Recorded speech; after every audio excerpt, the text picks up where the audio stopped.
Dear learners, আসসালামু আলাইকুম। আশা করি সকলে ভালো আছো এবং ভালো থাকাটা স্বাভাবিক। বিশেষ করে এসএসসি 2026 ব্যাচ এবং এইচএসসি এক্সাম ক্যান্ডিডেট, তোমরা সকলেই আমাদের নতুন শিক্ষামন্ত্রী মহোদয়ের আন্ডারে তোমরা এক্সাম দিতেছো বা দিবা। তোমাদের ভালো একটা এক্সপিরিয়েন্স গ্যাদার হইতেছে, তো সেখান থেকে ভালোই আছো। তো দেখো, স্ক্রিনে একটা সেন্টেন্স তোমরা দেখতে পাচ্ছ যে পদার্থবিজ্ঞান আসলে কঠিন নাকি সহজ। যদি এই সেন্টেন্সটাকে আমি ব্যাখ্যা করতে যাই, তাহলে আমাদের এই যে সায়েন্স গ্রুপের যে সকল স্টুডেন্টস আমরা আছি, সো এদের একটা বৃহৎ অংশই পদার্থবিজ্ঞানকে খুব বেশি ভীতিকর এবং কঠিন মনে করে। এবং এর কিছু বিশেষ কারণ আছে যে কারণে হচ্ছে যে আমাদের কঠিন মনে হয়। সো যদি আমরা এই কারণগুলোকে ওভারকাম করতে পারি, তাহলে ইনশাল্লাহ আমরা পদার্থবিজ্ঞানটাকে সহজ এবং সাবলীল ভাবে শিখতে পারবো। সো আসলে আমাদের প্রথমে এই পদার্থবিজ্ঞান সাবজেক্টটাকে কোথায় আমাদের সমস্যা, যদি এটা আমরা আইডেন্টিফাই করতে পারি, তাহলে অবশ্যই আমরা এখান থেকে সমাধানও বের করতে পারবো। সো দেখো, এই যে পদার্থবিজ্ঞান, কেমিস্ট্রি, ম্যাথ, এখানে এইগুলো, এই সাবজেক্টগুলো কোনো শর্টকাট হয় না। বা এই সাবজেক্টের শর্টকাট যদি তুমি শর্টকাট এগুলো অবলম্বন করতে যাও, তাহলে দেখা যাবে এই যে তুমি শর্টকাটভাবে শিখে গেলা, এইখান থেকে তুমি সামনে যখন আগাবা, তখন তুমি অনেক বড় একটা সমস্যায় পড়বা। যেমন তুমি প্রত্যেকটা স্টুডেন্ট তার শিক্ষার কিছু লক্ষ্য উদ্দেশ্য থাকে। যেমন ধরো, তুমি এখন এসএসসিতে পড়তেছো, এটা এসএসসি দেওয়ার পরে তোমার হয়তোবা টার্গেট থাকবে ভালো কোনো কলেজ বা বাংলাদেশের যে সকল টপ কলেজগুলো আছে সেখানে অ্যাডমিশন নেওয়া। তো সেই কলেজগুলো তুমি জানো না কি জানি না, জানতে পারো। সেই কলেজগুলো তোমাকে একটা অ্যাডমিশনের দোরগোড়ায় আহ, তোমাকে যেতে হবে। তো সেই সেই যদি তুমি সেইটা পার করতে চাও, তাহলে তোমার অবশ্যই এক্সাম দিতে হবে। এবং এই সকল কলেজগুলো ওই সকল স্টুডেন্টকেই নেয় যারা বেসিক ধারণাগুলো যাদের স্ট্রং থাকে। তো তুমি যদি, তোমার লক্ষ্য উদ্দেশ্য যদি হয় এই সকল কলেজ, যেমন নটরডেম, তারপরে ভিকারুননিসা, হলিক্রস, তারপরে ঢাকা রেসিডেন্সিয়াল, এইসব কলেজ যদি তুমি অ্যাডমিট হতে চাও, তাহলে তোমার অবশ্যই তোমার বেসিক বেসিকটাকে স্ট্রং করতে হবে। তুমি কোনোভাবে হয়তো বা ভাবতেছো যে যাক, আমি একটা কলেজে পড়লেই হইলো, সেটা গ্রামের হোক বা শহরে, যে কোনো একটা কলেজ। তুমি তোমার জিপিএ দিয়ে হয়তো বা কোনোভাবে পড়বা। বাট যখন তুমি ভার্সিটিতে তোমার অ্যাডমিশন টেস্টের সময় আসবে, তখন কিন্তু তোমার ওই বেসিকটাই কাজে লাগবে। ঠিক আছে? তো সকল মূলেই থাকবে তোমার বেসিক। এখন তুমি যে, ধরো কেউ তোমরা আসো যারা এসএসসি লেভেলে আসো, হ্যাঁ, তো তোমার এসএসসি লেভেলে আসলে ফিজিক্সের যে ফার্স্ট অ্যালফাবেট, এই পিটা শেখানো হয় এসএসসি লেভেলে। অর্থাৎ ফিজিক্সের যে সূচনা এবং ভূমিকা, এই এসএসসি লেভেলে তোমাদের শেখানো হয়। বাট বাকি যে অ্যালফাবেট গুলো আছে ফিজিক্সের, এগুলো তোমরা শিখবা হচ্ছে এইচএসসি লেভেলে। হ্যাঁ, তো এখন যদি তুমি ধরো ফিজিক্সের পিটাই ঠিকভাবে শিখলা না, বেসিকটাই তোমার স্ট্রং থাকলো না, বেসিকের বিও তুমি জানলা না, তাহলে তুমি কিভাবে বাকি অ্যালফাবেটগুলোকে তুমি এইচএসসি লেভেলে শিখবা? So be careful about this. তো আজকে আমরা এই সকল বিষয় নিয়ে ইনশাল্লাহ কথা বলবো। এবং আমি মনে করি যে তুমি যদি আজকে ক্লাসটা খুব মনোযোগ সহকারে করো এবং এই ক্লাসে যা যা বলা হবে সেগুলো যদি খুব সুন্দরভাবে আহ, নিজে চর্চা করতে পারো, এবং এক সপ্তাহ, অ্যাটলিস্ট এক সপ্তাহ তুমি যদি প্র্যাকটিস করতে পারো, ইনশাল্লাহ তুমি এখান থেকে অবশ্যই বেনিফিট হবে। সো আসো দেখি আমাদের আজকের লেসনগুলো, যে আমরা আসলে কি পড়তে যাচ্ছি। আসলে আমাদের ফিজিক্সের যে একটা ধারণা ফিজিক্স সম্বন্ধে, সেটা কি আসলে মানে বদলানো সম্ভব নাকি না। সো আমরা যদি ফার্স্ট লিসন দিয়ে দেখি, এখানে একটা হেডিং আছে, যে সেন্টেন্স আছে, যে কিভাবে আসলে শুরু করা যায়, মানে ফিজিক্সটা আসলে কিভাবে শুরু করা যায়। ধরো তুমি একটা নাইন নাইন একটা স্টুডেন্টস ভর্তি হলা, গ্রুপ সায়েন্স, গ্রুপ নিলা সায়েন্স, তুমি একটা সায়েন্সের স্টুডেন্ট, তুমি হ্যাঁ একটা বই দিল তোমাকে, ফিজিক্স বই। এখন তুমি আসলে বুঝতেছো না যে তুমি কিভাবে পড়া উচিত, কিভাবে আগানো উচিত অ্যাজ এ বিজ্ঞানের স্টুডেন্ট। ওকে, তো যদি আমরা এই ভাবনা থেকে আমরা শুরু করতে চাই, তাহলে দেখো আমাদের উচিত যে ফিজিক্স বই এটা সিরিয়াল অনুযায়ী অধ্যায়গুলো পড়া। কারণ কি? কারণ এই যে তোমার বইটা, এই বইটা এমন কনসেপ্ট ওয়াইজ তৈরি করা, যেই কনসেপ্ট ওয়াইজে তুমি যদি পড়ে যাও, তাহলে তুমি তোমার যেই একটা চ্যাপ্টার শেষ করার পরে পরের চ্যাপ্টারে তুমি যখন ম্যাথ করতে যাবা, বা তুমি যেই তোমার সমস্যার সমাধান করতে যাবা, তখন একটা চ্যাপ্টারের সাথে আর একটা চ্যাপ্টারের যে বেসিক যে রিলেশন, ওইটা কিন্তু থাকবে। ঠিক আছে? তো তোমার সর্বপ্রথম উচিত যে প্রথম চ্যাপ্টার থেকে শুরু করা এবং পর্যায়ক্রমিকভাবে তোমার চ্যাপ্টারগুলো শেষ করা। এখন অনেক জায়গায় এখানে দেখা যায় যে আসলে আমাদের প্রথম যেই চ্যাপ্টারটা থাকে, যেমন ধরো তোমার এইচএসসি লেভেল বলো আর এসএসসি লেভেল বলো, ওই চ্যাপ্টারগুলো আসলে একটু মানে আমাদের কাছে মনে হয় লেস ইম্পর্টেন্ট, কারণ ওইখান থেকে সিকিউ আসে না, ওইখান থেকে দু একটা এমসিকিউ আসে, বাট সিকিউ আসে না বললেই চলে বোর্ড পরীক্ষায়। তো সেই কারণে আমরা দেখা যায় যে এই সাবজেক্টটাকে আমরা একটু সাইডে রেখে আমরা কি করি, বাকি সাবজেক্টগুলো পড়া শুরু করি। বাট এই জিনিসটা আমাদের সব থেকে বড় ভুল। কারণ হচ্ছে যে প্রথম চ্যাপ্টারে এমন কিছু বেসিক ধারণা দেওয়া থাকে, যেই ধারণাটা যদি তুমি ক্লিয়ার করে নেক্সট চ্যাপ্টারে যাইতে পারো, তাহলে ওই যে বেসিক ধারণাটা তোমার নেক্সট চ্যাপ্টারে অনেক ক্ষেত্রেই কাজে লাগবে। হ্যাঁ, যেমন ধরো তোমার প্রথম চ্যাপ্টারে দেখা যায় যে তোমার মাত্রা, যে তোমার যেই ফিজিক্সে তুমি যেই পড়বা, সামনে যা পড়বা, যেমন বল, ত্বরণ, সরণ, এগুলোর যে মাত্রা, একক, ঠিক আছে। তারপরে এসে যে তোমার যে আহ, রাশির যে তুমি কিভাবে কোন রাশিকে কি বলে চিনবা, এগুলো কিন্তু মানে অলমোস্ট সব ক্লিয়ার করা হয় ফার্স্ট চ্যাপ্টারে। ঠিক আছে? তো তুমি যদি ফার্স্ট চ্যাপ্টারটা ভালোভাবে পড়ে যাও, তোমার সেকেন্ড চ্যাপ্টারটা তোমার জন্য একটু ইজি হয়ে গেল, কারণ তুমি অনেক বেসিক জিনিসগুলো জানতে পারছো ফার্স্ট চ্যাপ্টার থেকে। তো এইভাবে তুমি যদি পর্যায়ক্রমিকভাবে পড়ে যাও, তাহলে তোমার একটা চ্যাপ্টারের সাথে আরেকটা চ্যাপ্টারের যে বেসিক রিলেশনগুলো থাকে, এগুলো তুমি জানতে পারলে, এবং তোমার কাছে আস্তে আস্তে আস্তে আস্তে বিষয়টাকে আরো সহজ বা ইজি হয়ে যাবে। সো এইভাবে পড়তে হবে। দেন ধরো তুমি এইভাবে পড়লা, হ্যাঁ, ফার্স্ট চ্যাপ্টার ওপেন করলা, দেন হচ্ছে তুমি এইভাবে পড়লা, দেন তোমার সেকেন্ড কন্ডিশন আছে কি, ডেফিনেশন। এখন তোমার একটা চ্যাপ্টার তুমি যখন খুললা, একটা চ্যাপ্টার ধরো তো আমি একটা র্যান্ডম একটা চ্যাপ্টার খুললাম, ওই চ্যাপ্টারের নাম হচ্ছে পদার্থবিজ্ঞানের সূচনা। হ্যাঁ, ওই চ্যাপ্টার নাম হচ্ছে পদার্থবিজ্ঞানের সূচনা। এখন তুমি এই পদার্থবিজ্ঞানের সূচনা চ্যাপ্টারটা হচ্ছে নাম, পদার্থবিজ্ঞানের সূচনা হচ্ছে চ্যাপ্টারের নাম। এখন এই চ্যাপ্টারের যে ফার্স্ট পার্ট বা ফার্স্ট টপিক দেওয়া থাকবে পদার্থবিজ্ঞানের সূচনা, অর্থাৎ পদার্থবিজ্ঞান সম্বন্ধে, পদার্থবিজ্ঞান কি, বা পদার্থবিজ্ঞান কেন, পদার্থবিজ্ঞানের উৎপত্তি স্থল কোথায়, পদার্থবিজ্ঞানের জনক কে, বা মানে এক্সেট্রা, এইসব তোমার কোশ্চেন থাকবে এবং এইসব টপিক থাকবে। এখন ধরো সাপোজ তোমার এইভাবে তোমার দেওয়া আছে যে এই যে ডেফিনেশনগুলো এইভাবে দেওয়া আছে। হ্যাঁ, তো ঠিক এইভাবেই আমরা একটা চ্যাপ্টার ধরো হচ্ছে যে তোমার যেটা তোমার এসএসসি লেভেলে বল, ওই একই তোমার যেই ধারণাগুলো, এটা আবার এইচএসসি লেভেলে দেওয়া থাকে, ওই যে নিউটনের বলবিদ্যা।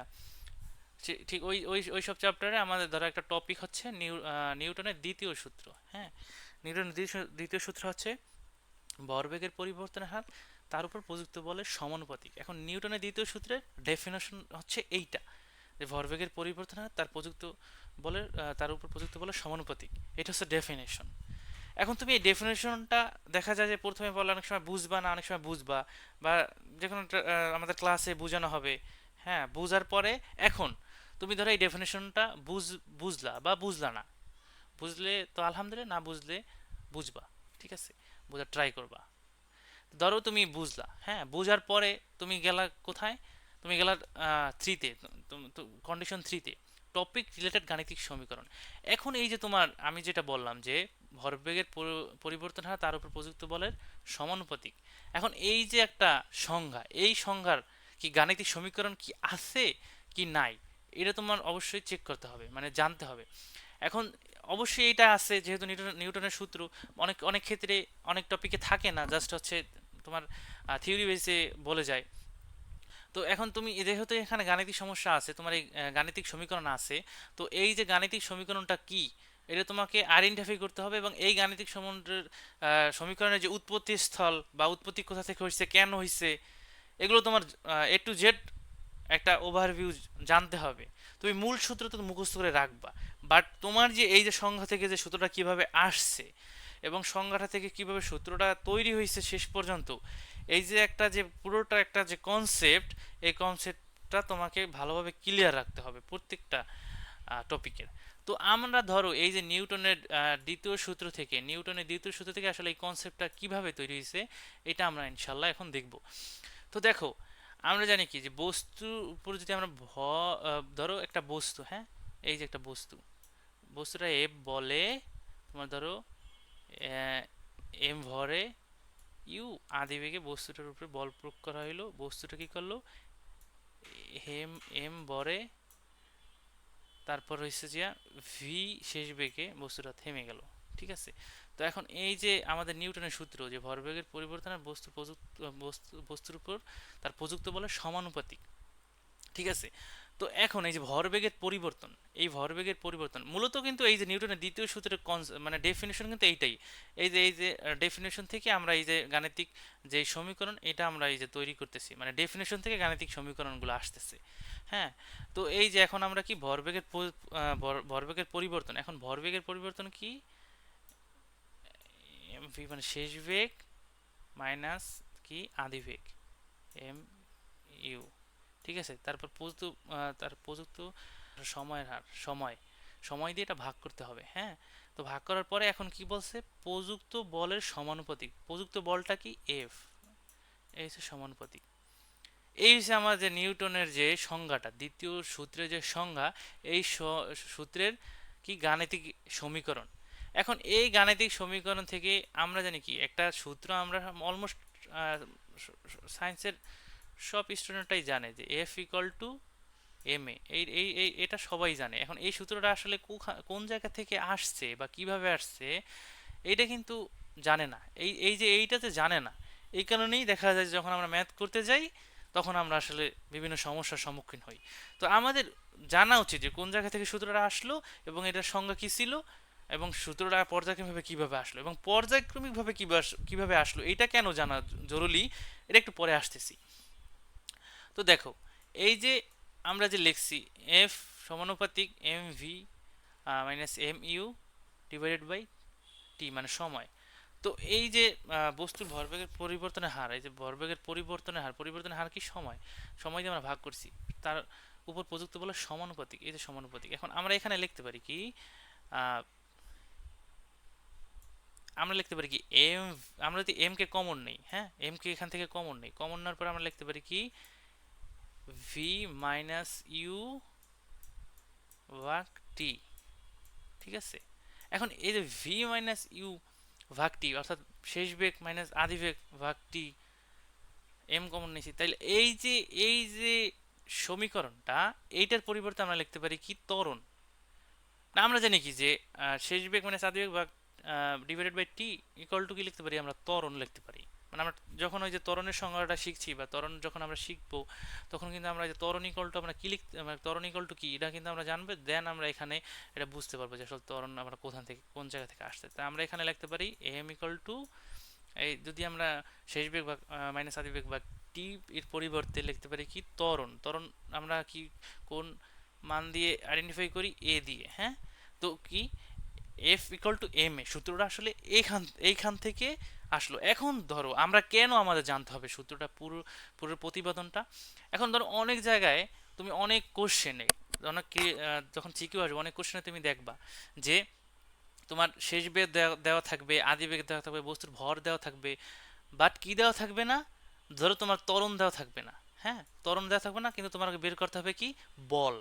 তোমাকে বলবে, ধরো তোমার উদ্দীপকে দেওয়া থাকবে তোমার শেষ বেগ, আদি বেগ, বস্তুর ভর, সময় সব দেওয়া থাকবে, বাট দেওয়া থাকবে না ত্বরণ। এখন তুমি তো শুধুমাত্র কি করছো, নিউটনের দ্বিতীয় সূত্র পড়ে গেছো M equal to M A, M equal to M A পড়ে গেছো। এখন তো তুমি তো জানো যে ত্বরণ না থাকলে তোমার এফ বাইর করতে পারবা না, মানে তোমার ভাষ্য মতে, তুমি জাস্ট এসে নিউটনের দ্বিতীয় সূত্র ইকুয়াল টু এম এ পড়ে গেছো, বাট সূত্রটা যে কিভাবে আসলো, প্রতিপাদন কিভাবে হইলো, তুমি ওটা কিছুই জানো না, জাস্ট এতটুকু জানো। এখন তোমার তো ওই পরীক্ষা হলে এমনিতেই মাথা চুলকান লাগবে যে আসলে কি হইলো, মানে আমি তো প্রতিপাদন পড়ি নাই, জাস্ট মুখস্থ করছি, ঠিক আছে? তো এই কারণে হচ্ছে তোমার কি করতে হইবে, যে প্রতিপাদনটা সুন্দরভাবে জানতে হইবে, মানে জানতে হবে, কেননা তোমার কোশ্চেনে যে সবসময় ত্বরণ দেওয়া থাকবে বিষয়টা এমন না, সব কোশ্চেনে তোমার ভর দেওয়া থাকতে পারে, শেষ বেগ, আদি বেগ, হ্যাঁ, সময়, এগুলো দিয়ে তোমার বল বল আহ, বের করতে বলতে পারে। তো ওই সময় তোমার এগুলো ইউজ করে, তখন তোমার এই যে এই সূত্রটা ইউজ করে, এই যে আমরা এই সূত্র লিখছি এইটা ইউজ করে তোমার এফ বাড়ি করতে হবে, অর্থাৎ বল বাড়ি করতে হবে, ঠিক আছে? তো তোমাকে এইভাবে সূত্রের প্রতিপাদন শিখে দেন হচ্ছে যে তোমার ম্যাথমেটিক্যাল টার্মগুলো সলভ করতে হবে। তো এখন দেখো যে এই যে আমরা ধরো এটা আমরা পারলাম, এখন আমরা 4 নম্বরে গেলাম। 4 নম্বর হচ্ছে কনসেপ্ট ভিজুয়ালাইজেশন। এখন এই যে কনসেপ্ট ভিজুয়ালাইজেশন, আমি আগেই বলছি যে ফিজিক্স কোনো ম্যাথ না, ফিজিক্স হচ্ছে একটা কনসেপ্ট বেস সাবজেক্ট, ঠিক আছে? তো তুমি যদি ফিজিক্সকে ম্যাথ মনে করো, এইটা আরেকটা ফুল, ফিজিক্সে তুমি ম্যাথ মনে করলে তুমি কি ম্যাথ, আমরা করি কি সূত্র, করি সূত্র দিয়ে ম্যাথ যেভাবে যায় ওইভাবে পর্যায়ক্রমিকভাবে করি, বাট ফিজিক্স একটা কনসেপ্ট বেস সাবজেক্ট। কেন কনসেপ্ট বেস? এখন দেখো, আমরা ধরলাম এইটা একটা নদী, হ্যাঁ, এটা একটা নদী, এখান থেকে পানি প্রবাহিত হইতেছে। এখন এইটা হচ্ছে একটা নৌকার ঘাট, এবং অপর পাশে এটা হচ্ছে একটা অপর ওই পারে নৌকার ঘাট। এখন আমরা যে যারা এইচএসসি লেভেলে আছি, এইচএসসি, তারা কি যে ভেক্টর চ্যাপ্টার নদী নৌকার যখন ম্যাথ করতে যাই, তখন আমরা এই যে কনসেপ্ট, নিজের কনসেপ্টটাকে কাজে লাগাই না। ধরো আমরা কিছুই জানি না, ম্যাথ জানি না, এখন যখন আমরা কোনো একটা নদী পার হইতে যাই, যে যার প্রত্যেকের সবার এলাকায় তো একটা করে নদী থাকে, আশেপাশে নদী থাকে। তো ওই যখন নদীটা পার হইতে যাই, বা তুমি জীবন হলে একবার তো নদী পার হইছো, তো নদী পার হইতে যখন গেছো, দেখবা তুমি এই সোজা এই পারের যে ঘাট থাকে, এই ঘাটের সোজা ওই পারের ঘাটটা থাকে, ঠিক না? বাট যখন মাঝি নৌকাটা ছাড়ে, তখন কিন্তু এই সোজা যায় না, সোজা কি যায়, একটু কোণ করে কিন্তু যায়, একটু কোণ করে যায়, কেন না, এই যে নদীর যে পানির স্রোত, এই স্রোত একসময় নদী নৌকাটাকে স্রোতের সাহায্যে নৌকাটা একসময় এদিকে রওনা দিলে নৌকাটা একসময় সোজাই চলে যাবে। আর যদি এরকম সোজা রওনা দিত ওই ঘাটের সোজা ওই ঘাটে, তাহলে কিন্তু নৌকাটা এখানে চলে আসতো। তো এইটাই একটা কনসেপ্ট ভিজুয়ালাইজেশন। তোমার যে ফিজিক্সটা আসলে হচ্ছে একটা পুরো বাস্তবিক একটা ঘটনা। এখানে কোনো ম্যাথমেটিক্যাল টার্ম নাই, এখানে কোনো তোমার অবাস্তব কোনো জিনিস নাই, এখানে পুরোটাই বাস্তব।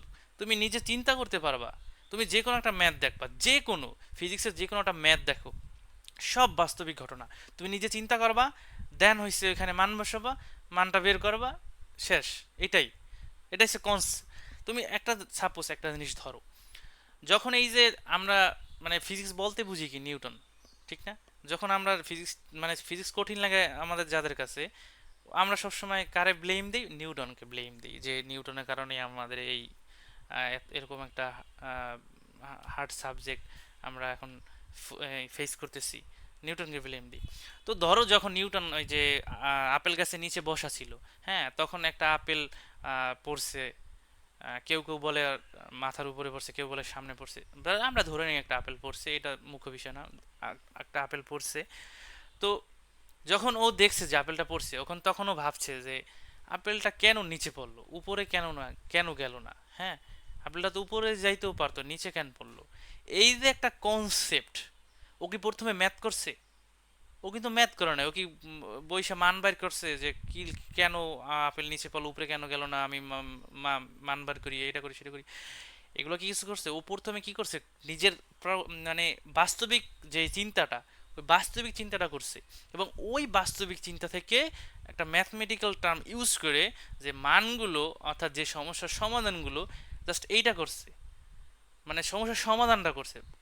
কিন্তু কনসেপ্ট যে চিন্তা, বাস্তবিক যে চিন্তা, ওইটা কিন্তু ও কিন্তু বাস্তবিকভাবে ওটা উপস্থাপন করছে, ঠিক না?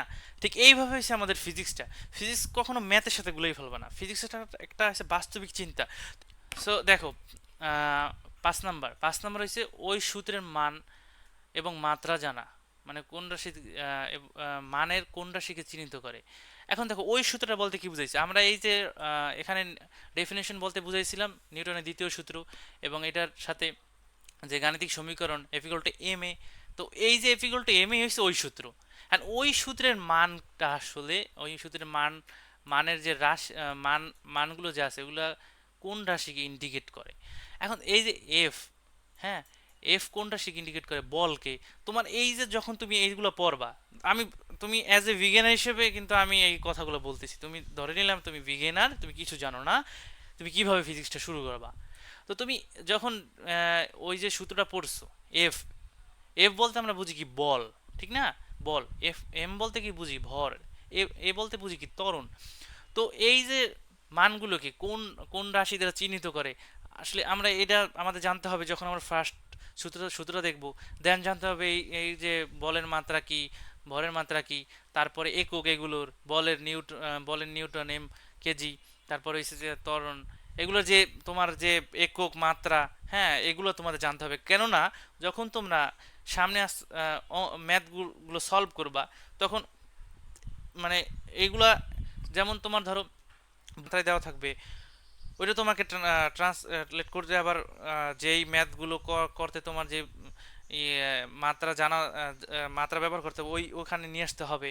যেমন অনেক জায়গায় দেওয়া থাকে যে তোমার কিলো পার আওয়ার এরকম দেওয়া থাকবে, তোমার ওটা দিয়ে আওয়ারে নিয়ে আনতে হয়, তুমি এটা করবা। বা অনেক জায়গায় আওয়ার দেওয়া থাকে, তোমার কিলো আওয়ারে নিয়ে করে আনতে হবে। মানে এই যে মানে সঠিক জিনিসগুলো, যে সূত্রের কোন জায়গায় কোন এককে বা কোন মাত্রায় ব্যবহার করতে হবে, ওটা তোমার জানতে হবে। ওটা তুমি যদি জানো, তোমার মোটামুটি দেখা যায় যে ফিজিক্সের 50% কমপ্লিট।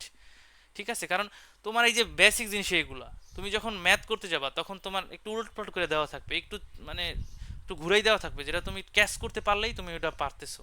হ্যাঁ, তো তোমার এই যে প্রথমে পড়ার সময় তোমার এই যে এগুলা ক্যাচ করতে হবে।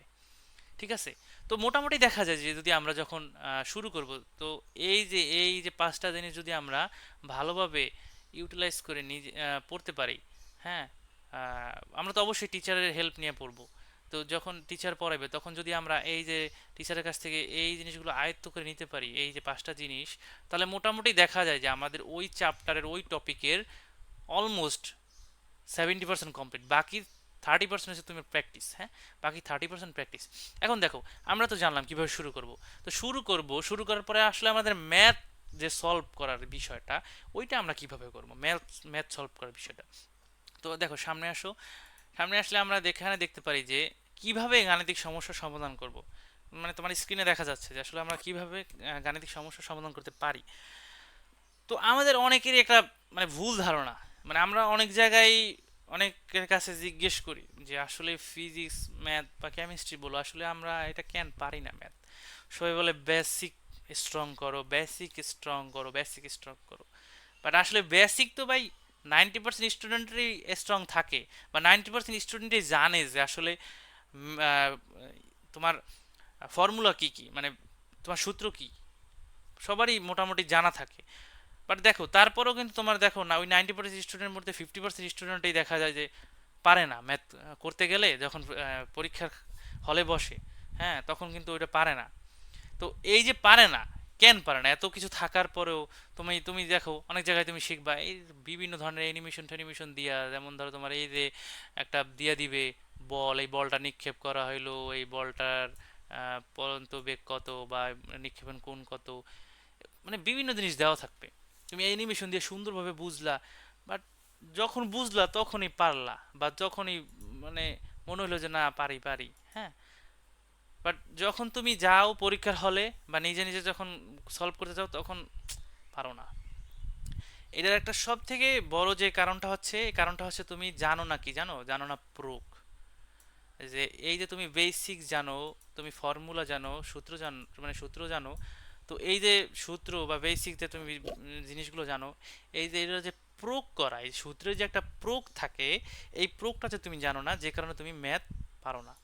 তো আমাদের দরকার হচ্ছে বেসিক জানা, যে যেরকম জরুরি, ও অনুরূপ প্রয়োগ জানাটা আর তার থেকে আরো বেশি জরুরি।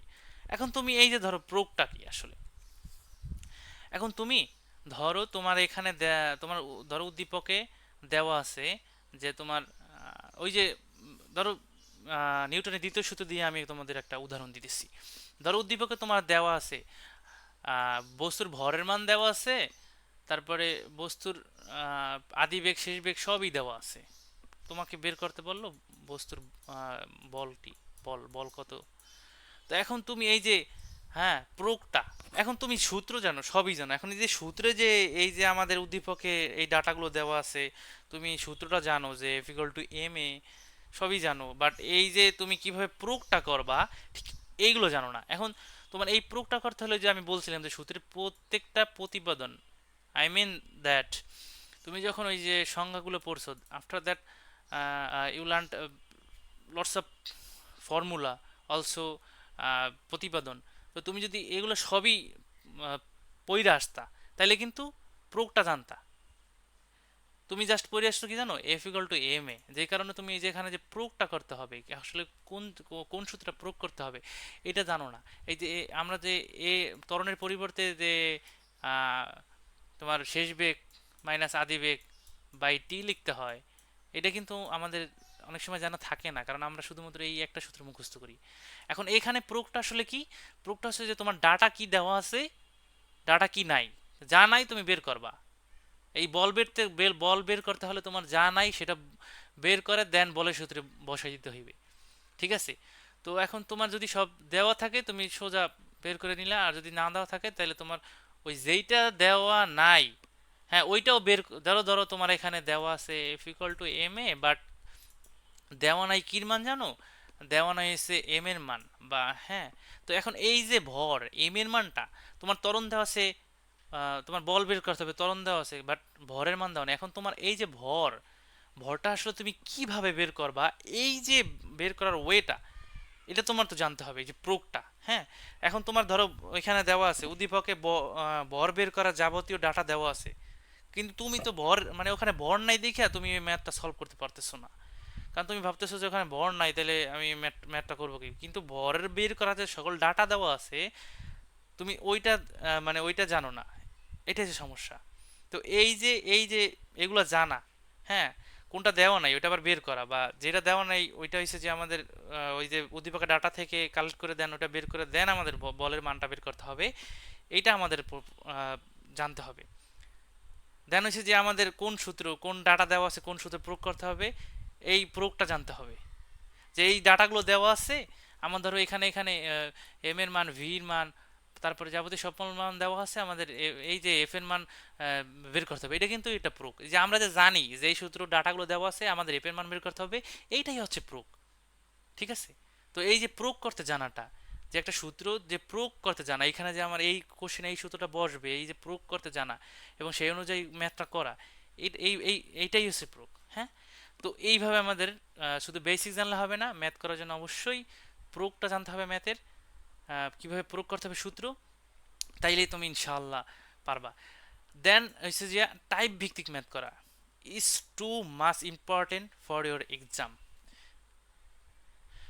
কারণ কি জানো তুমি, যখন তুমি একটা চ্যাপ্টার খুলবা, সাপোজ তুমি ধরো ভেক্টরের চ্যাপ্টারই খুললা, বা নিউটনের বলবিদ্যা অথবা কাজ শক্তি ক্ষমতা যে কোনো একটা চ্যাপ্টারে খুলো, তুমি দেখবা কি ওই চ্যাপ্টারের তোমার 3 থেকে 4টা বা সর্বোচ্চ মানে ম্যাক্সিমাম তোমার 5টা টাইপের ম্যাথ রিপিট হয়, প্রত্যেকটা বোর্ড পরীক্ষায় রিপিট হয়, প্রত্যেকটা বোর্ড পরীক্ষায় রিপিট হয়।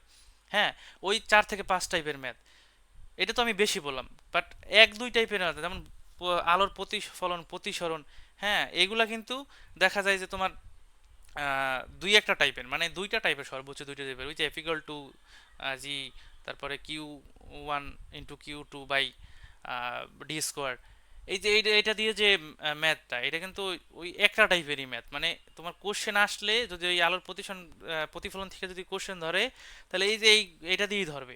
তো আমরা তো আগে থেকেই জানি রে ভাই যে এখানে একটা মাত্র টাইপের ম্যাথ, একটা টাইপের ম্যাথ আমরা করব। তো এই যে টাইপ ভিত্তিক ম্যাথ করার কারণই হচ্ছে এইটা, যে তুমি যখন গতিবিদ্যা জানবা যে গতিবিদ্যা হয়েছে যে 3টা বা 4টা টাইপের ম্যাথ, এখন তোমার জানা যে এখানে টাইপ ভিত্তিক ম্যাথ 3টা বা 4টা, এই 3টা বা 4টা টাইপের ম্যাথ থেকে তোমার পরীক্ষা আসবে, তো তোমার জন্য তো সহজ হয়ে গেল। আর কিছু স্টুডেন্টস হয়তো বা জানে না বা করতে চায় না, যে কি করে জানো, যেমন ধরো তোমার চ্যাপ্টার কয়টা গতিবিদ, তোমার ধরো এসএসসি লেভেলের 13টা চ্যাপ্টার, ওখান থেকে ধরো ইম্পর্টেন্ট 10টা বা আরো কম। তো আমরা কি করি জানো, ওই যে 10টা চ্যাপ্টার ভাবি, ইস এত কঠিন, এবং যেটা তোমার গতি চ্যাপ্টার, ওটার মধ্যে এত ম্যাথ, মানে নিজের মাথা আউলে যায় তাও ম্যাথ মানে ঠিক করতে পারো না। কেন এমন করতে কেন হবে? এত কোশ্চেন কি আসে তোমার গতির চ্যাপ্টার থেকে? কি মানে 11 তোমাদের 8টা যে সৃজনশীল আসে, এই 8টা সৃজনশীল কি সব গতির চ্যাপ্টার থেকে দিবে? তাহলে তুমি সব কেন করবা রে ভাই? তুমি তো জাস্ট করবা যেটা তোমার আসে ওইটা। এখন তুমি আসে কিভাবে বুঝবা? নেও না, তোমার প্রিভিয়াস কোশ্চেন নেও, তোমার প্রিভিয়াস বোর্ড কোশ্চেনগুলো নেও হাতে, নিয়ে দেখো যে তোমার 4-5টা ম্যাথ রিপিট করতেছে, ওই টপিকটাই রিপিট করতেছে, আর কোনো টপিক দিতেছে না, তোমার জন্য তো ইজি হয়ে যাইতেছে, তুমি কেন এত টেন্স হও? আমি তো এটাই বুঝতেছি না। তুমি গতি চ্যাপ্টারটা নাও, নেওয়ার পর ওইখানে তোমার ইম্পর্টেন্ট যে টপিকগুলো থাকে, যে ইম্পর্টেন্ট যে টপিক, যে এখান থেকে কোশ্চেন প্রতি বছর রিপিট হইতেছে, ওই যে তোমার ব্যাংকিং কোন, এইচএসসি ব্যাংকিং কোন, ওই যে রিপিট হইতেছে, তুমি ওই ওই চ্যাপ্টারের কিছু কিছু ম্যাথ টাইপ ভিত্তিক এই একটা খাতা নাও টাইপ ভিত্তিক ম্যাথের জন্য, যে প্রত্যেক চ্যাপ্টারের একটা খাতা বানাও, হ্যাঁ। তারপরে ধরো চ্যাপ্টার এখানে লেখো চ্যাপ্টার 2, ধরো এখানে লেখো চ্যাপ্টার 2, হ্যাঁ, সরি, চ্যাপ্টার 2 লেখো। লেখার পরে এই যে লেখো যে টাইপ 1, টাইপ 1 কি আছে? টাইপ 1 আছে ধরো তোমার নদী নৌকার এখানে একটা ম্যাথ করো, কিভাবে ম্যাথটা আসে দেখো। ইতে ওই যে তোমার টেস্ট পেপারে দেখো যে কিভাবে নদী নৌকা থেকে কোন কোন ধরনের ম্যাথ আসে, 2-3টা দেখবা, 2-3টা ম্যাথ আসে, শেষ। ওই 2-3টা ম্যাথ করলে তোমার কমপ্লিট। দেন হচ্ছে যে আরেকটা দেখো, আর আরেকটা চ্যাপ্টার দেখো বা আরেকটা টপিক দেখো, কি টপিক থেকে আসে, শেষ। তো এরকম তুমি একটা অধ্যায় সর্বোচ্চ 2-3টা টপিক পাবা যেখান থেকে তোমার সিকিউ আসে। এবং এমসিকিউর জন্য মাস্ট তোমার বেসিক জানা দরকার, হ্যাঁ। এমসিকিউটা আমি বলতেছি আস্তে আস্তে ইনশাল্লাহ। তো তোমার এইভাবে টাইপ ভিত্তিক ম্যাথ করতে হবে। টাইপ ভিত্তিক ম্যাথ করাটা যে কতটা ইম্পর্টেন্ট এটা তুমি বুঝবা যখন তুমি করবা, দেন তুমি সলভ করতে যাবা। অবশ্যই অবশ্যই প্রত্যেকটা চ্যাপ্টারে টাইপ ভিত্তিক ম্যাথ করতে হবে, এবং সেটা লিখে রাখতে হবে। তোমার এক্সামে যে কতটা তুমি বেনিফিট হবা, এটা যখন তুমি এক্সাম দিবা এখন, তারপরে তুমি ওই যে প্র্যাকটিস, এক্সামে আগের রাতে প্র্যাকটিস করবা, তোমার খাতা দেখে দেখে টাইপ ভিত্তিক ম্যাথগুলা তোমার জন্য সব ক্লিয়ার হয়ে যাবে। ঠিক আছে, তো এইভাবে করতে হবে। তারপরে যে সূত্র বুঝে মুখস্থ করা। এখন অনেকে বলে কি সূত্র বুঝা, আবার অনেকে বলে সূত্র মুখস্থ করা, বাট দুইটাই রং, আবার দুইটাই রাইট। কিভাবে? সূত্র বুঝে মুখস্থ করতে হবে, মানে আমি বলি সূত্র বুঝে মুখস্থ করতে হবে। কেন? কারণ তুমি দেখো, তুমি যদি মুখস্থ না করো তাইলে তোমার দেখো এক্সামের সময় তুমি যখন 25 এমসিকিউ পাবা, হ্যাঁ, you will get 25 MCQ in your exam. তো তোমার ওই ওই টাইমে খুব কম টাইম থাকবে যে তুমি সলভ করার জন্য। বা তুমি ধরো তোমার এটাই বাদ দিলা, এমসিকিউ বাদ দিলা, সিকিউর কথাই বলি। সিকিউ যদি তুমি যদি মুখস্থ না করো, যে মেন মেন তোমার সূত্রগুলো আছে, প্রতিবেদন তো জানবা, ওই যে দেখাইলাম প্রতিবেদন একটু জানতে হবে, কেন জানতে হবে সেটাও বুঝাইলাম। তো তোমার মুখস্থটা কেন করতে হবে? অনেক সময় দেখো ওই গ যে ম্যাথটা আসে, মানে সিকিউর ওটা সরাসরি ম্যাথ থেকে, মানে সরাসরি তোমার উদ্দীপকের ডাটা তুমি লিখবা, দেন সরাসরি তুমি ম্যাথটা করে ফেলাবে একটা সূত্র দিয়ে।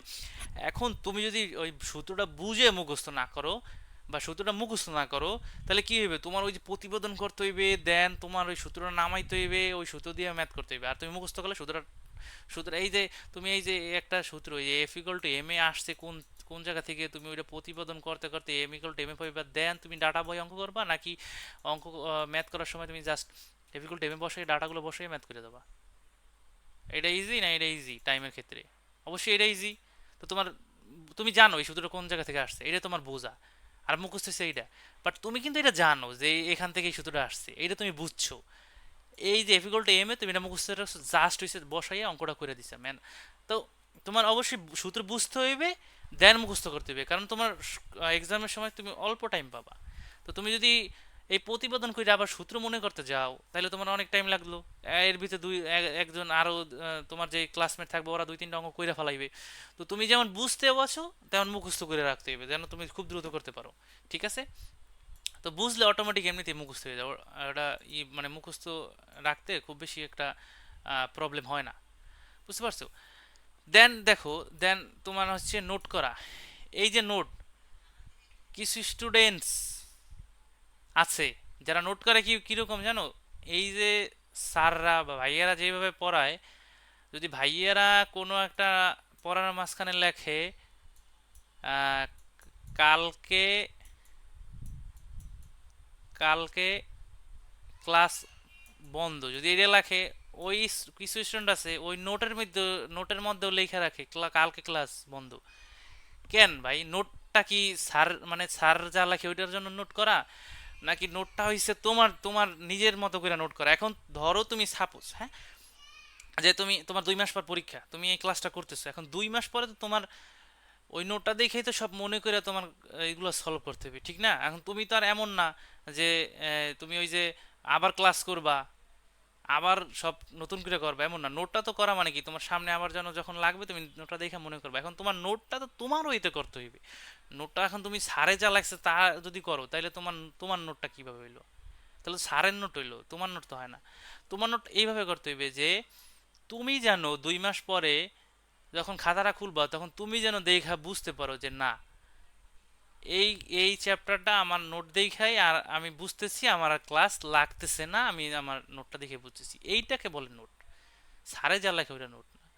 তা তুমি এখন এই নোটটাকে এমনি করবে জানো, তুমি এসে যে সারে যা লিখবে ওই যে ইম্পর্টেন্ট কথা, মানে সারে লেখে না, ওটা মুখ দিয়ে বলে, ওই ইম্পর্টেন্ট কথাগুলো তোমার নোটের পাশে সুন্দর করে লিখে রাখতে হবে, যেন তুমি ওই নোটটা যখন ভবিষ্যতে দেখবো তখন যেন তোমার মনে পড়ে।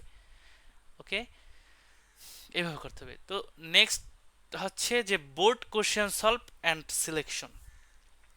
সিলেকশন হচ্ছে টাইপ ভিত্তিক, ওইটাই আমি যে টাইপ বললাম না, ওটাই সিলেকশন। হ্যাঁ, আর বোর্ড কোশ্চেন সলভ এইটা হচ্ছে করতেই হবে যারা বোর্ডে ভালো রেজাল্ট করতে চাও। ভালো রেজাল্ট না করলে তো ভালো জায়গায় চান্স পাবো না, ভালো জায়গায় চান্স না পাইলে নিজের স্বপ্ন, বাবা মার স্বপ্ন পূরণ হবে না। তো যদি তোমার ভালো জায়গায় চান্স পেতে হয়, তাহলে তোমার অবশ্যই বোর্ড কোশ্চেন সলভ করে ওই রকম তোমার একাডেমিক লেভেলে মার্ক তুলতে হবে, জিপিএ তুলতে হবে, দেন হচ্ছে তুমি অ্যাডমিশনে বসবা। ঠিক আছে? তো বোর্ড কোশ্চেনটা কীভাবে সলভ করতে হবে, তুমি প্রিভিয়াস ইয়ারের যে বোর্ডগুলো আছে ওইগুলো দেখবা, এবং কোন জায়গা থেকে, ধরো ধরো যশোর বোর্ড বা যশোর বোর্ড, হ্যাঁ, ধরো যশোর বোর্ডে ধরো তোমার ফিজিক্সের কোশ্চেন করছে, দুইটা করছে গতিবিদ্যা থেকে, একটা করছে কাজ শক্তি ক্ষমতা থেকে, তারপরে হচ্ছে তোমার ধরো ওই যে স্থিরতরি চলতরি থেকে করছে দুইটা। তো যশোর বোর্ডে তুমি এরকম পাইলে, হ্যাঁ, তো মোটামুটি এই যে দুইটা, একটা, দুইটা, তিনটা, এরকম করে পাইলা। এখন সেম আবার তুমি দেখলা বরিশাল বোর্ডে কি দেখলা, তোমার ধরো গতিবিদ্যা থেকে করছে প্রিভিয়াস ইয়ারে তিনটা, হ্যাঁ, তার প্রিভিয়াস ইয়ার্স বলতে কিন্তু খালি গত বছর এটা না, সব প্রিভিয়াস ইয়ার্স মানে যত মানে অ্যাটলিস্ট 5-6 বছর, বা এটা দেখবাই 5 বছর, তো দেখবাই 5 বছরের কোশ্চেনগুলো। তো তুমি দেখার পরে এটা বুঝতে পারলে, একটা ওভারভিউ হইলো যে মোটামুটি গতিবিদ্যা থেকে সকল বোর্ডে 20টা কোশ্চেন আসছে, কাজ কমিটি থেকে আসছে 5টা। এখন তুমি বলো তো, তোমার কাছে কোনটা পড়া বেশি ইম্পর্টেন্ট? এই গতিবিদ্যা চ্যাপ্টারটা পড়াটা বেশি ইম্পর্টেন্ট না? কারণ তোমার এখান থেকে 20টা কোশ্চেন দেখা যায় আসছে, তো সব বোর্ডে, আর শক্তি ক্ষমতা থেকে আসছে মাত্র 5টা। তো তোমার গতিবিদ্যা, এবং ওখানে টাইপ আছে, হ্যাঁ, ওই যে 20টা কোশ্চেন আসছে না, ওই 20টা কোশ্চেন কিন্তু জানো 4টা টাইপ থেকে আসতে পারে। 4টা টাইপ মানে 4টা টাইপের ম্যাথ করলে তুমি 20টা কোশ্চেন পারবা। তো এই যে টাইপ বানাইলা, কোশ্চেন সলভ করলা, কি রে ভাই, তুমি তো এখনই বেনিফিট হইতেছো, বুঝতেছো কিছু? যদি বুঝো তাহলে শুরু করে দাও এভাবে, হ্যাঁ। তো এই যে টাইপ ভিত্তিক ম্যাথ বানাইলা, তখন কিন্তু নিজেই বুঝলা যে এইটা আমি যে টাইপ ভিত্তিক ম্যাথ বানাইছিলাম ম্যাথ, তো ওই যে বোর্ড কোশ্চেনে কিন্তু এই টাইপ ভিত্তিক ম্যাথ থেকেই আমার রিপিট হইতেছে, মাত্র 4টা টাইপ থেকে আমি 20টা কোশ্চেন রিপিট হইছে। Can you imagine that? 4টা টাইপ মানে 4টা টাইপের ম্যাথ করলে তুমি 20টা কোশ্চেন কমন পাইতেছো। তাহলে তুমি এটা করবা না? অবশ্যই করবা ইনশাল্লাহ। তো এইভাবে তোমার বোর্ড কোশ্চেন সলভ করতে হবে, মাস্ট বি। গত বছরের কোশ্চেনগুলো বুঝতে হবে, শুধুমাত্র সলভ না। সলভ মানে কিন্তু এইটা না যে তুমি কোশ্চেন পারতেছো, এটা সলভ মানে এইটাই তুমি বুঝতেছো যে কোন টাইপ থেকে কোশ্চেনগুলো আসতেছে, কোন টাইপ আমার জন্য ইম্পর্টেন্ট, কোন টাইপটা আমার জন্য লেস ইম্পর্টেন্ট। ইম্পর্টেন্ট চ্যাপ্টারগুলোকে বেশি গুরুত্ব দিয়ে সহকারে পড়তে হবে, যেন ওখান থেকে তুমি খুব ভালোভাবে এক্সামে আসা কোশ্চেনগুলো সলভ করতে পারো। ওকে, তো দেখো, এখন আমাদের 7 নাম্বারে আছে সেলফ প্র্যাকটিস। কিছু মানুষ আছে, কিছু স্টুডেন্টস আছে যারা হচ্ছে, জানি না মানে কি কি ভাবে নিজেদের সময় মেনটেন করে আসলে আমার জানা নাই, যে কি করে 24 ঘন্টার মধ্যে 13 ঘন্টা প্রাইভেট পড়ে। মানে 13 ঘন্টা হচ্ছে প্রাইভেট, বলতে হচ্ছে ওই যে স্কুলে থাকে, প্রাইভেট পড়ে, ওই জায়গা যায় এই জায়গায় যায়। কেন রে ভাই, এত টাইম তোমাকে জীবনে থাকে কেমনে? আমি তো এটাই বুঝি না। তুমি ঘুমাবা না, খাবা না, গোসল করবা না, নামাজ পড়বা না, তোমার এত টাইম যদি থাকে, তুমি এত এইগুলো না কইরা তুমি খালি কি করলা? আহ দৌড়ালা প্রাইভেটে ক্লাসে। বাট আমি এটা নিরুৎসাহিত করতেছি না যে তুমি এগুলো করবা না, করবা। বাট তুমি কি জানো, তোমাকে চেঞ্জ করতে পারো একমাত্র সেলফ প্র্যাকটিসে। তুমি প্রাইভেট পড়লে কিচ্ছু হবে না, ক্লাস করলে কিছু হবে না, তুমি যদি সেলফ প্র্যাকটিস না করো। নিজেকে টাইম দাও, অন্তত অ্যাটলিস্ট ডেইলি 4 ঘন্টা করে নিজেকে টাইম দিতে হবে, নিজের প্র্যাকটিস করতে হবে, নিজের পড়তে হবে। তুমি যদি নিজে না পড়ো, নিজে এই যে ম্যাথমেটিক্যাল টার্মগুলো সলভ না করো, আমি যতই তোমাকে এইগুলো বুঝাই, কোনো লাভ নাই। বিশ্বাস করো, কোনো লাভ নাই। এগুলো শুধু শুধু তোমার জন্য আরো ক্ষতিকারক হবে, এই যে ক্লাস দেখা, তুমি যেগুলো না মানো। তুমি একটা প্রাইভেট এমন জায়গায় পড়ো না যেখানে আস্তে আস্তে 2-3 ঘন্টা সময় যায়, শুধু তোমার মানে যাবার আসবা তাতে সময় ওয়েস্ট হয়। এবং হচ্ছে তোমার ওই যে ফ্রেন্ড সার্কেল থাকবে। তোমার এক্সামের টাইমে তুমি তোমার ফ্রেন্ড সার্কেলের টাইম দিলা, তাইলে তোমার এক্সামরা টাইম দেবে কি আরেকজন আইসা? সব কিছুর লাইফে দরকার আছে, তোমার যেমন ফ্রেন্ড দরকার আছে, ফ্যামিলি দরকার আছে, সেরকম ভাবে তোমার ফ্যামিলিও তোমার কাছে কিছু চাওয়ার আছে, পাওয়ার আছে, সেগুলো তোমার পূরণ করতে হবে। নিজের স্বপ্ন বলতে কিছু আছে। তো তুমি যদি সেই দিকগুলোকে মেনটেন করতে চাও, তোমার টাইম ম্যানেজমেন্ট করতে হবে, ঠিক আছে? টাইম ম্যানেজমেন্ট যদি না করতে পারো, দেখবে একটা টাইমে আইসা দেখবা টাইম নাই, হ্যাঁ। তো অবশ্যই নিজের টাইমগুলোকে ভালোভাবে ইউটিলাইজ করা শিখতে হবে। যেমন তোমার এই যে নিজেকে টাইম দিতে হবে, অন্তত মিনিমাম হলো 4 ঘন্টা টাইম, যেগুলো নিজেকে দিতে হবে নিজের প্র্যাকটিস পড়াশোনায়, ঠিক আছে? তাহলে ইনশাল্লাহ ভালো একটা তুমি এখান থেকে আউটপুট পাবা। আর যদি এটা না করতে পারো, যতই তুমি প্রাইভেট পড়ো, যতই তুমি স্কুলে যাও, যতই তুমি বই বাইটটা খাও, বিশ্বাস করো, এখানে কোনো তুমি বেনিফিট হবা না, ঠিক আছে? তো ফার্স্ট তোমার এগুলো দরকার, দেন হচ্ছে তোমার বাকি সব কিছু। তো দেখো, আমরা আমাদের পড়ায় ফিরে যাই। তো আমরা মোটামুটি কিভাবে গাণিতিক সমস্যার সমাধান করব, এটা আসলে আমরা মোটামুটি দেখা যায় যে বুঝছি। যদি না বুঝো তাইলে অবশ্যই আমারে বলবা, ইনশাল্লাহ আমি আমার মতো করে আবার ট্রাই করব। বাট এভাবে তো আমি যা বলছি, যদি তুমি এভাবে মানতে পারো, ইনশাল্লাহ এখান থেকে তুমি বেনিফিট হবা। তো দেখো আমাদের সামনে কি আছে আমরা দেখি। সামনে আছে দেখো অধ্যায় নির্বাচন। এইটা কিন্তু একটা গুরুত্বপূর্ণ বিষয়, কেননা আমরা কিন্তু অনেক ক্ষেত্রে ভুল করি। আমরা মনে করি কি আমাদের কাছে আহ, এই যে এটা মেবি এসএসসির সূচিপত্র। তো আমরা মনে করি কি জানো, যে এই যে সূচিপত্রটা আমরা দেখছি, এখানে 13টা চ্যাপ্টার আছে আমাদের। আমরা মনে করি এই 13টা চ্যাপ্টারই আমাদের পড়ার জন্য, মানে 13টা চ্যাপ্টারে আমার এমনভাবে পড়তে হইবে যে আমি এখান থেকেই নিউরন আনস্ট্যান্ড হয়ে যাব। না রে ভাই, তোমার তো এত কিছু দরকার নাই, তো কেন তুমি এত কিছু পড়বা? একটা মানুষ কি 13টা চ্যাপ্টারের জন্যই প্রো হয়? এটা কি অ্যাজ এ হিউম্যান বিং হিসেবে কখনোই পসিবল? কখনোই পসিবল না। তোমার দরকার কি জানো, স্মার্ট লার্ন করা। তোমার জন্য কি, তুমি কোনটায় তুমি প্রো, হ্যাঁ, ওইটা তোমার সিলেক্ট করতে হবে। যেমন ধরো তুমি এখানে যদি দেখো গতি, গতি একটা চ্যাপ্টার, এখান থেকে এসএসসিতে 2-3টা কোশ্চেন আসে, ক্রিয়েটিভ কোশ্চেন সিকিউ আসে, হ্যাঁ। তো তুমি যদি এখানে টাইপ ভিত্তিক ম্যাথ পাবা 5-6 রকমের, আরো বেশিও পাইতে পারো 5-6 রকম। এখন তুমি এই 5-6 রকমের ম্যাথ করলে তোমার দেখা যায় এখান থেকে তুমি 2টা কোশ্চেন অলমোস্ট মানে কমন পাবা। তো দেখো, তারপরে আলোর প্রতিফলন মাত্র একটা টাইপ বা 2টা টাইপ। এখন তুমি যদি চিন্তা করো যে এখানে 13টা চ্যাপ্টার, তাহলে তোমার মাথা অলরেডি সেট হয়ে গেছে। আমাদের মাথাটা কি জানো, আসলে আমাদের মাথাটা হচ্ছে একটা এটা কি বলে, ধরো আমাদের ব্রেনটা হচ্ছে কাইন্ড অফ, মানে আমরা যে বোকা মানুষ বুঝি না, বোকা মানুষ কাইন্ড অফ, এই বোকা মানুষ হচ্ছে আমাদের ব্রেন। তুমি যদি তোমার ব্রেনকে পুশ করো, এটা কঠিন, এটা কঠিন, এটা আমি পারবো না, তোমার ব্রেন ঠিক ওইভাবে আউটপুট দিবে যে না, এটা আমার জন্য। যখন তুমি এটা দেখবা না, যখন ওই চ্যাপ্টারটা তুমি দেখবা, তখন তোমার ব্রেন আগে থেকে তুমি পুশ করে রাখছো এই চ্যাপ্টারটা অনেক কঠিন, তখন তোমার ব্রেন ওইভাবে আউটপুট দিবে এই চ্যাপ্টারটা কঠিন, এই চ্যাপ্টারটা আমি মাথা নিতে পারবো না, পারবো না। এগুলা মানে করা যাবে না। তোমার ব্রেনকে বুঝাইতে হবে আমার জন্য সব সহজ। তোমার ব্রেন ওইভাবে কাজ করবে, ওইভাবে তোমার সকল সকল ডাটা ক্যাচ আপ করা ট্রাই করবে। বাট তুমি যদি মনে করো না এটা আমার জন্য কঠিন, এটা আমি পারবো না, তোমার ব্রেন তোমাকে ওইভাবে আউটপুট দিবে। So be careful about this.